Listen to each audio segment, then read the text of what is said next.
రోడ్ల మీదకి వచ్చి బ్యానర్లు పట్టుకొని గొంతుకులు కూసేస్తాం. సినిమాలు చెప్పడానికి చాలా బాగుంటాయి ఇవి. నేను సినిమా నుంచి వచ్చిన వాడిని.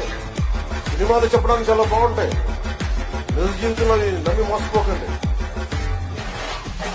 కాలు మానే బతికి తిరగొట్టి కింద కూర్చోబెట్టారు కాబట్టి పిచ్చి వేషాలు వేయకండి. ఎవరు సరదాగా ఉండే విషయాలు కాదు.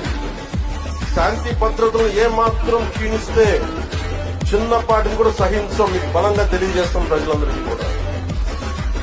పిచ్చి పిచ్చి మాటలు మాట్లాడకండి. ఎవరు సరదాగా లేం. మేము ఇక్కడ చాలా దెబ్బలు తిని వచ్చాం ఇక్కడ దాకా.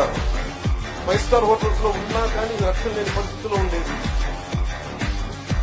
రోడ్ల మీదకి లాక్కొచ్చి మహిళలను కూడా జైల్లో పెట్టిన వ్యక్తులు ఇవన్నీ తట్టుకొని నిలబడ్డామంటే ఇంకా మేము సంస్కారంగా ఉండాలి. ఇంత constitution guide lines frame work of law ఉన్నాం కాబట్టి పద్ధతిగా మాట్లాడాలి.